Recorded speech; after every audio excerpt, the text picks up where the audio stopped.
ಸಂಚಿಕೆ ಕಸ್ತೂರಿ, ಲೇ ಶಾಂತಿ, ಅಣ್ಣ ಆ ರೀತಿ ಮಾತಾಡಿದಾರೆ ಅಂದ್ರೆ ಅದಕ್ಕೇನಾದ್ರೂ ಒಂದು ಕಾರಣ ಇದ್ದೇ ಇರುತ್ತೆ. ನೀನ್ ತಪ್ಪು ಮಾಡಿರೋಕೆ ತಾನೇ ಅಣ್ಣ ಆ ರೀತಿ ಎಲ್ಲ ಮಾತಾಡಿರೋದು. ಹಠ ಒಳ್ಳೇದಲ್ಲ ಶಾಂತಿ, ಹೊರಗಡೆ ಬಾ ಅಂತ ಕರಿತಾ ಇರ್ತಾಳೆ.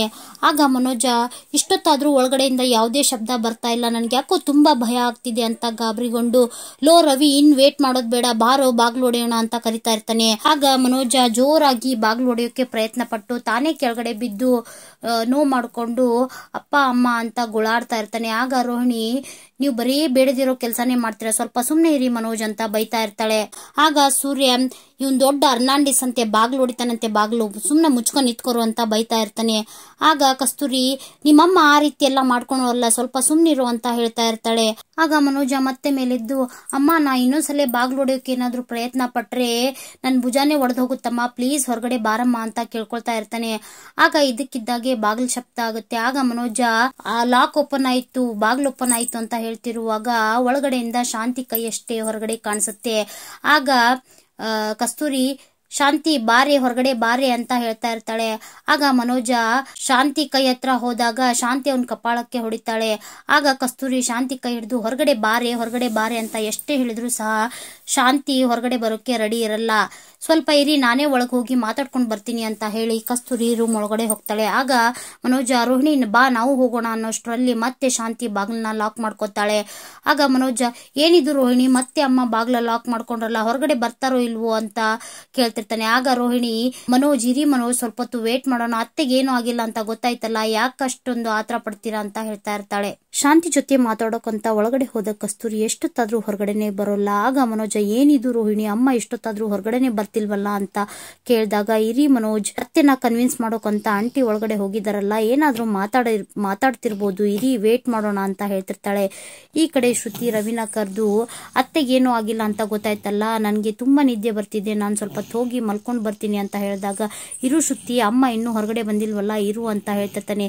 ಏನಿದು ರವಿ, ಒಂದ್ ಸಣ್ಣ ವಿಷಯನ ಇಷ್ಟು ದೊಡ್ಡ ಡ್ರಾಮಾ ಕ್ರಿಯೇಟ್ ಮಾಡ್ತಾ ಇದ್ದಾರೆ ನಿಮ್ಮಮ್ಮ ಅಂತ ಗೊಣಗ್ತಾ ಇರ್ತಾಳೆ.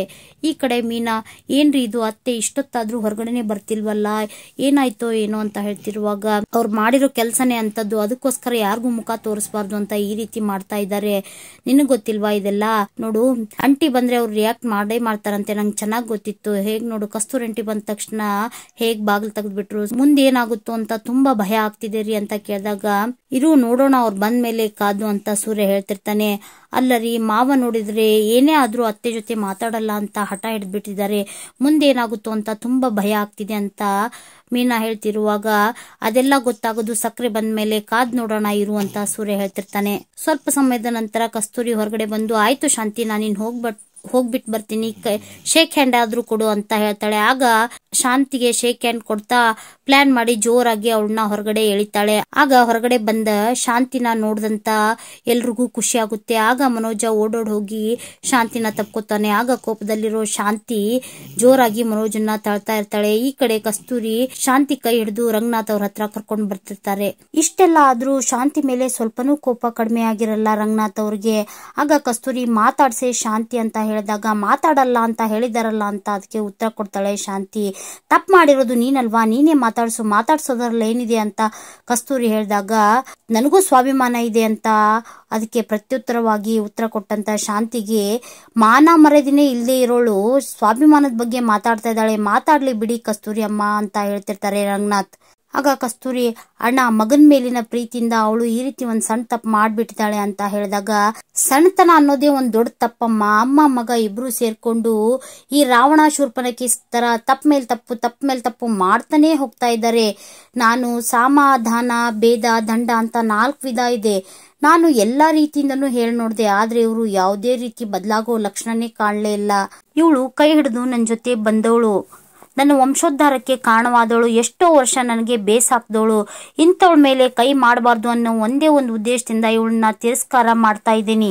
ಅಲ್ಲ ಅಣ್ಣ, ಸಂಸಾರ ಅಂದ್ಮೇಲೆ ಚಿಕ್ಕ ಪುಟ್ಟ ಸಮಸ್ಯೆ ಗಲಾಟೆ ಇದ್ದಿದ್ದೆ, ಅದಕ್ಕೋಸ್ಕರ ಮಾತಾಡದೆ ಇರೋಕ್ಕಾಗುತ್ತಾ, ಇದೊಂದ್ಸಲ ಕ್ಷಮಿಸ್ಬಿಡಿ ಅಣ್ಣ ಅಂತ ಹೇಳಿ ಕಸ್ತೂರಿ ಕೇಳಿದಾಗ, ಕ್ಷಮಿಸೋಕೆ ನಾನ್ಯಾರಮ್ಮ, ಅವಳೇನು ನನ್ನ ಒಡ್ಬೇಕಿದ್ದಾಳ, ನನಗ್ ಮೋಸ ಮಾಡಿದಾಳ, ನನಗ್ ಸುಳ್ಳು ಹೇಳ್ದಾಳ, ಕ್ಷಮಿಸ್ಬೇಕಾದವರು ಬೇರೆಯವರು ಅಂತ ಹೇಳಿದಾಗ, ಬಿಟ್ರೆ ಆ ಮೀನಾ ಎದುರಿಗೆ ಕ್ಷಮೆ ಕೇಳೋಕೆ ಹೇಳ್ತಾರೆ ಇವರು ಅಂತ ಹೇಳ್ತಾಳೆ. ಹೌದು, ಮೀನಾ ಎದುರಿಗೆ ಕ್ಷಮೆ ಕೇಳೋಕೆ ಹೇಳ್ತಿರೋದು ಅಂತ ಹೇಳಿದಾಗ, ಅದನ್ನ ರಂಗನಾಥ್ ಅವ್ರ ಮಾತನ್ನ ಕೇಳಿದಂತ ಶಾಂತಿ ಶಾಕ್ ಅಲ್ಲಿ ಅಳ್ತಾ ಏನಂತಂದ್ರಿ, ನಾನು ಇವಳ ಹತ್ರ ಕ್ಷಮೆ ಕೇಳ್ಬೇಕಾ? ಬರೀ ಕ್ಷಮೆ ಕೇಳೋದಲ್ಲ, ಮಂಡಿಯೂರಿ ಕ್ಷಮೆ ಕೇಳ್ಬೇಕು ಅಂತ ಹೇಳಿ ಕಸ್ತೂರಿ ಅಮ್ಮ ಅಂತ ಹೇಳಿದಾಗ ಕೋಪದಲ್ಲಿ ಶಾಂತಿ ಅಳ್ತಾ ಮೀನಾ ಮುಂದೆ ಬಂದು, ಇದೇ ಅಲ್ವಾ ನಿನ್ಗ್ ಬೇಕಾಗಿದ್ದು, ಇಷ್ಟು ದಿವಸ ನೀನ್ ಇದಕ್ಕೆ ಅಲ್ವಾ ಪ್ರಯತ್ನ ಪಟ್ಟಿದ್ದು ಅಂತ ಮೀನನ್ನ ಗುರಾಯಿಸ್ತಾ ಇರ್ತಾಳೆ.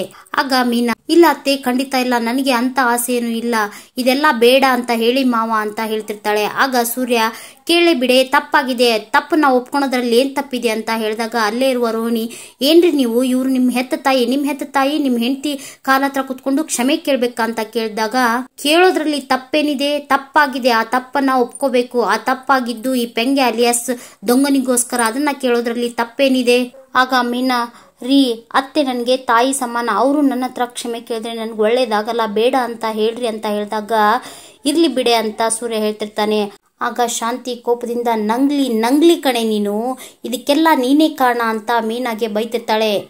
ಯಾವ್ದಕ್ಕೆ ಮೀನಾ ಕಾರಣ ಅಂತ ಮುಂದೆ ಬಂದ ಸೂರ್ಯ, ಈ ಪೆಂಗ್ ಮುಂಡೆದು ಬಿಸ್ನೆಸ್ ಅಲ್ಲಿ ಸೋತ್ನಲ್ಲ ಅದಕ್ ಕಾರಣನಾ, ಅಥವಾ ಅವ್ನ್ ಸೋತಿದ್ದು ಬಂದು ನಿನ್ನ ಹತ್ರ ಹೇಳಿದ್ನಲ್ಲ ಅದಕ್ ಕಾರಣನಾ, ಅಥವಾ ನೀನು ಇದ್ ಬದ್ದಿರೋ ಒಡವೆನೆಲ್ಲ ಅವ್ನ ಎದೆ ಮೇಲೆ ಸುರಿದ್ನಲ್ಲ ಅದಕ್ ಕಾರಣನಾ, ಅಥವಾ ಅವನು ಆ ಒಡವೆನೆಲ್ಲ ನಮ್ಗೆ ಗೊತ್ತಿಲ್ದಂಗೆ ಹೋಗಿ ಅದನ್ ಬಿಟ್ಟು ಬಂದಲ್ಲ ಅದಕ್ ಕಾರಣನಾ?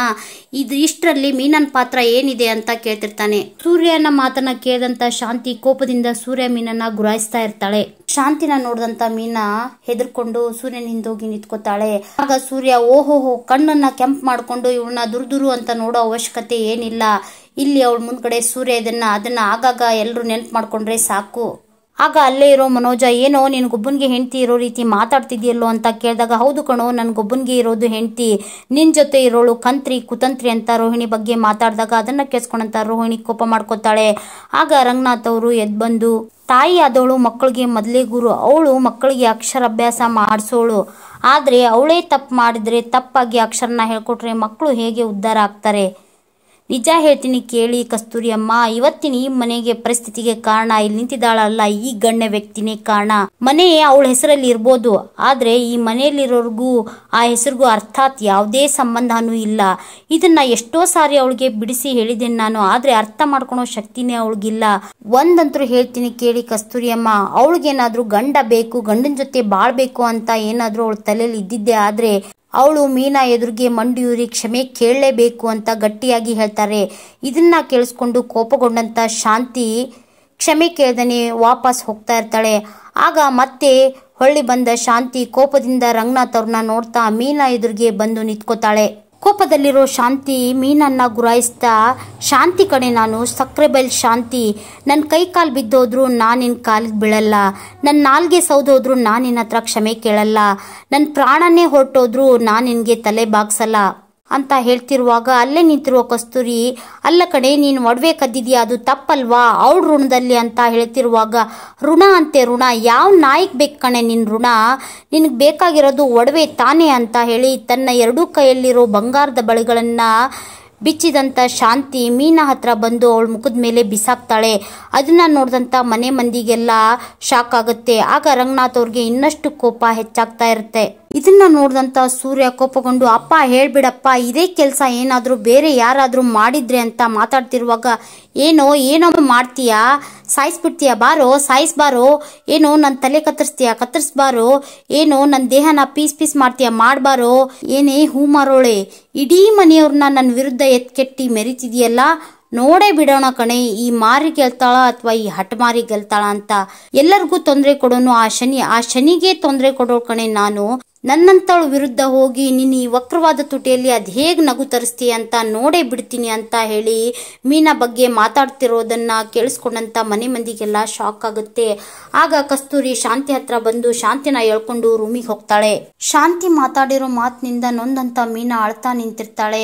ಶಾಂತಿ ಬಿಸಾಕಿದ ಬಳೆಗಳನ್ನ ಅಲ್ಲೇ ನಿಂತಿರೋ ರೋಹಿಣಿ ಅದನ್ನ ಎತ್ತಿ ಅಲ್ಲಿರೋ ಒಂದು ಕುರ್ಚಿ ಮೇಲೆ ಇಡ್ತಾಳೆ. ಈ ಕಡೆ ಕಸ್ತೂರಿ ಶಾಂತಿಗೆ, ಶಾಂತಿ ಅದೇನೇ ಮಾಡ್ಬಿಟ್ಟೆ ನೀನು, ಪಾಪ ಆ ಹುಡುಗಿ ಮೀನಾ ಏನ್ ತಪ್ಪು ಮಾಡ್ದ ಕಣೆ ಅಂತ ಬುದ್ಧಿ ಹೇಳ್ತಿರುವಾಗ, ನೀನು ಮಾತಾಡ್ಬೇಡ ಕಣೆ, ನಾನು ನಿನ್ಗೆ ಹೇಳಿರ್ಲಿಲ್ವಾ ಹೊರಗಡೆ ಬರಲ್ಲ ಅಂತ ಹೇಳಿ, ನೋಡು ಅವ್ರು ಯಾವ ರೀತಿ ಹೇಳ್ಬಿಟ್ರು, ಅಲ್ಲ ಕಣೆ ನೀನ್ ತಪ್ಪು ಮಾಡಿರೋದು ನಿಜ ಅಲ್ವಾ, ಕ್ಷಮೆ ಕೇಳೋದ್ರಲ್ಲಿ ತಪ್ಪೇನಿದೆ ಅಂತ ಕಸ್ತೂರಿ ಹೇಳಿದಾಗ, ಅದೇನೇ ಆದ್ರೂ ಪರವಾಗಿಲ್ಲ, ನಾನು ಆ ಹೂ ಮಾರೋಳ ಹತ್ರ ಕ್ಷಮೆ ಕೇಳಲ್ಲ, ಅಲ್ಲ ಕಣೆ, ನೀನು ಈ ರೀತಿ ಎಲ್ಲ ಮಾಡೋದ್ರಿಂದ ಅಣ್ಣಂಗೆ ಇನ್ನೂ ಕೋಪ ನಿನ್ನ ಮೇಲೆ ಜಾಸ್ತಿ ಆಗುತ್ತೆ. ಇನ್ನು ಮುಂದೆ ಅವರು ನಿನ್ನ ಜೊತೆ ಅದು ಹೇಗೆ ಮಾತಾಡ್ತಾರೆ ನೀನೇ ಹೇಳು ಅಂತ ಹೇಳಿದಾಗ, ಅದೇನಾದರೂ ಪರವಾಗಿಲ್ಲ, ಅದೇನೇ ಆಗಲಿ, ನಾನಂತರೂ ಆ ಹೂಮಾರೋಳ ಹತ್ರ ಕ್ಷಮೆ ಕೇಳಲ್ಲ ಅಂತ ಹೇಳಿದ ಶಾಂತಿ ಅಲ್ಲೇ ಹೋಗಿ ಬೆಡ್ ಮೇಲೆ ಕೂತ್ಕೋತಾಳೆ. ಈ ಕಡೆ ರಂಗನಾಥ್ ಸೂರ್ಯ ಮೀನಾಗೆ, ನೀವು ಅವಳು ಮಾಡಿದ ಮೋಸನ ಮರೆತು, ಅವಳು ಅಂದಿದ್ದ ಮಾತನ್ನ ಮರೆತು ಅವಳ ಪರವಾಗಿ ಮಾತಾಡಿದ್ರಿ, ಈಗಲಾದರೂ ಗೊತ್ತಾಯ್ತಾ ಅವಳ ಯೋಗ್ಯತೆ ಏನು ಅಂತ, ಮನುಷ್ಯರು ಯಾರಾದ್ರೂ ಅವಳ ಜೊತೆ ಮಾತಾಡಕ್ಕಾಗುತ್ತಾ ಅಂತ ಪ್ರಶ್ನೆ ಮಾಡ್ತಾ ಇರ್ತಾರೆ.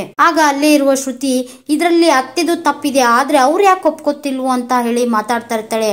ಆಗ ರೋಹಿಣಿ, ಅವ್ರದ್ದೇನು ತಪ್ಪಿದೆ ಶ್ರುತಿ, ಪಾಪ ಮನೋಜ್ ಅವರು ಗೊತ್ತಿರದೆ ಮೋಸ ಹೋಗಿ ತಾಯಿ ಮುಂದೆ ಬಂದು ನಿಂತರು. ಆದ್ರೆ ಅವ್ರಿಗೆ ಏನ್ ಮಾಡ್ಬೇಕು ಅಂತ ಗೊತ್ತಾಗದೆ ಮೀನಾ ಒಡವೆನ ಕೊಟ್ಬಿಟ್ರು, ಅದರಲ್ಲಿ ಅವ್ರ ತಪ್ಪೇನಿದೆ ಅಂತ ಹೇಳಿದಾಗ, ಅದ್ಯಾಕತ್ಗೆ ಈ ರೀತಿ ಮಾತಾಡ್ತಿದ್ರ, ಇದಕ್ಕೆಲ್ಲ ಸ್ಟಾರ್ಟಿಂಗ್ ಪಾಯಿಂಟು, ಇದಕ್ಕೆಲ್ಲ ಕಾರಣ ಇಲ್ಲಿ ನಿಂತಿದ್ದಾನೆ ನೋಡಿ ಈ ಮನೋಜ, ಅಲ್ಲ ಮೋಸ ಹೋದ್ರೆ ಮೋಸ ಹೋಗಿದ್ದೀನಿ ಅಂತ ಹೇಳಬೇಕು, ಅದನ್ನ ಬಿಟ್ಟು ಅದು ಬೇರೆಯವ್ರ ಒಡವೆನ ಅವ್ರಿಗೆ ಗೊತ್ತಿಲ್ದೇ ತಗೊಂಡು ಮಾರೋದು ಎಷ್ಟರ ಮಟ್ಟಿಗೆ ಸರಿ ಅಂತ ಹೇಳಿ ರೋಹಿಣಿಗೆ ಪ್ರಶ್ನೆ ಮಾಡ್ತಿರ್ತಾನೆ ರವಿ.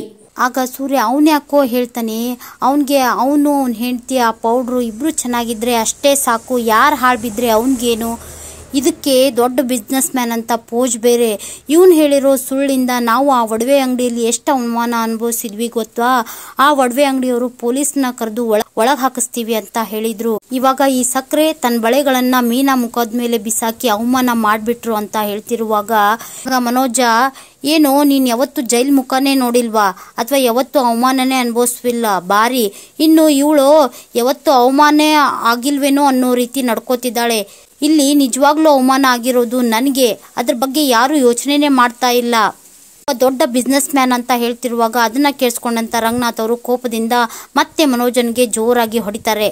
ಆಗ ಸೂರ್ಯ, ಅಪ್ಪ ಬಂಡೆಕಲ್ನ ಬೇಕಾದ್ರೂ ಒಡೆದು ಪುಡಿ ಪುಡಿ ಮಾಡ್ಬೋದು, ಆದ್ರೆ ಬಂಡತನ ತುಂಬಿಕೊಂಡವ್ರನ್ನ ಬದಲಾಯಿಸಕ್ ಆಗಲ್ಲಪ್ಪ, ನೀನ್ ಯಾಕೆ ಅಳ್ತಾ ಇದೀಯಾ, ಕಣ್ಣೀರ್ ಒರೆಸ್ಕೋ, ಅಲ್ಲ ಅತ್ತೆ ಒಳಗೆ ಹೋಗಿ ಬಾಗ್ಲ ಹಾಕೊಂಡಿದ್ದಾರೆ, ಏನ್ ಮಾಡ್ಕೋತಾರೋ ಏನೋ, ಏನಾಗುತ್ತೋ ಏನೋ, ಅವ್ರಿಗೆ ಹೇಳು ಇವ್ರಿಗೆ ಹೇಳು ಅಂತ ಇದೆಯಲ್ಲ, ಇವಾಗ ನಿನ್ಗೆ ಇಷ್ಟೊಂದು ಅವಮಾನ ಆಯ್ದ್ರು ಸರಿನಾ ಅಂತ ಹೇಳಿ ಮೀನಾಗೆ ಬೈತಾ ಇರ್ತಾನೆ. ಆಗ ರಂಗನಾಥ್ ಅವರು, ಮೀನಾಗೆ ಎಲ್ರು ಚೆನ್ನಾಗಿರ್ಬೇಕು ಅನ್ನೋ ಆಸೆಪ್ಪ, ಅವಳು ಬೆಳೆದ್ ಬಂದಿರೋ ಪರಿಸರನೇ ಅಂತದ್ದು, ಅದಕ್ಕೋಸ್ಕರ ಅವಳು ಎಲ್ರೂ ಚೆನ್ನಾಗಿರ್ಬೇಕು ಅಂತ ಆಸೆ ಪಡ್ತಾಳೆ, ಆದ್ರೆ ಇಲ್ಲೂ ಒಂದಿದೆ ನೋಡು, 5.5 ಅಡಿ ಬೆಳೆದ್ ನಂತಿದೆ, ಇದರಿಂದ ಬರೀ ಅವಮಾನ ಅನುಭವಿಸೋದೇ ಆಯ್ತು ನನ್ನ ಜೀವನ, ಇವನ್ ಯಾವಾಗ ಸರಿ ಹೊಕ್ಕೋನೋ, ಇವನ್ ತಪ್ಪಲ್ಲ, ಇವನ್ನ ಬೆಳೆಸಿದಾಳಲ್ಲ ಇವನ್ ತಾಯಿ, ಮೊದ್ಲು ಇವಳೇ ಸರಿ ಇಲ್ಲ ಅಂತ ಹೇಳಿ ಶಾಂತಿಗೆ ಬೈತಿರ್ತಾರೆ ರಂಗನಾಥ್. ಆಗ ಸೂರ್ಯ, ಅಪ್ಪ ಸಮುದ್ರದ ನೀರ್ ಬೇಕಾದ್ರೂ ಚೇಂಜ್ ಆಗ್ಬೋದು, ಆದ್ರೆ ಈ ಪೆಂಗೆ ಬದಲಾಗೋದಕ್ಕೆ ಚಾನ್ಸೇ ಇಲ್ಲಪ್ಪ ಅಂತ ಹೇಳ್ತಿರ್ತಾನೆ.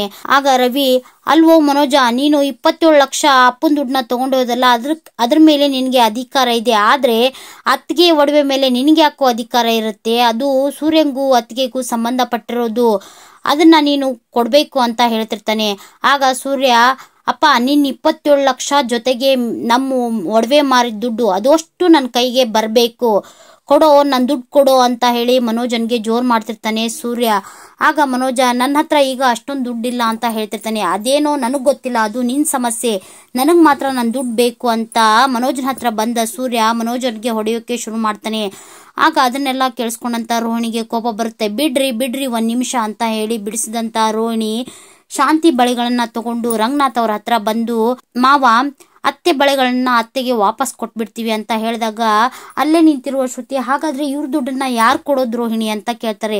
ನಾವು ಕೊಡ್ತೀವಿ ಅಂತ ಹೇಳಿ ರೋಹಿಣಿ ಹೇಳಿದಾಗ, ಇಷ್ಟು ದಿವಸ ನಿನ್ ಗಂಡ 27 ಲಕ್ಷ ಕೊಡ್ತೀನಿ ಅಂತ ಹೇಳಿ ಕಿವಿ ಮೇಲೆ ಹೂ ಇಡ್ತಿದ್ದ, ಈಗ ನೀನು ಆ ಕಿವಿಗೆ ಸೂಜಿದಾರ ಹಾಕಿ ಹೊಲಿಯೋ ಪ್ಲಾನ್ ಮಾಡ್ತಿದ್ಯಾ ಪೌಡ್ರು ಅಂತ ಸೂರ್ಯ ಪ್ರಶ್ನೆ ಮಾಡಿದಾಗ, ನೋಡಿ ಮಾವ, ಇವರು ತಿಳಿದೇನೆ ಆ ತಪ್ಪು ಮಾಡಿಬಿಟ್ರು, ಅವರು ಒಡವೆನ ತಗೋಬಾರ್ದಾಗಿತ್ತು, ಆದ್ರೆ ನಾನು ಮಾತು ಕೊಡ್ತೀನಿ, ಮೀನಾಗೆ ಸೇರ್ಬೇಕಾಗಿದ್ದ ದುಡ್ಡನ್ನ ನಾನ್ ಕೊಡ್ತೀನಿ, ಅದು ನನ್ನ ಜವಾಬ್ದಾರಿ ಅಂತ ಹೇಳ್ತಾಳೆ. ಇಲ್ಲಿಗೆ ಆಸೆ ಧಾರಾವಾಹಿ ಇಂದಿನ ಸಂಚಿಕೆ ಮುಕ್ತಾಯವಾಗುತ್ತೆ. ಆಸೆ ಧಾರಾವಾಹಿಯನ್ನು ವಿವರವಾಗಿ ವೀಕ್ಷಿಸಲು ಪ್ಲೀಸ್ ನಮ್ಮ ಚಾನೆಲ್ನ ಸಬ್ಸ್ಕ್ರೈಬ್ ಮಾಡ್ಕೊಳ್ಳಿ. ಹಾಗೆ ನಮ್ಮ ವಿಡಿಯೋಗಳು ನಿಮಗೆ ಇಷ್ಟ ಆಗ್ತಿದ್ರೆ ಪ್ಲೀಸ್ ಒಂದು ಲೈಕ್ ಕೊಡಿ. ಹಾಗೆ ನಿಮ್ಮ ಫ್ಯಾಮಿಲಿ ಫ್ರೆಂಡ್ಸ್ ಜೊತೆಗೆ ಶೇರ್ ಮಾಡೋದನ್ನ ಮರಿಬೇಡಿ. Thank you.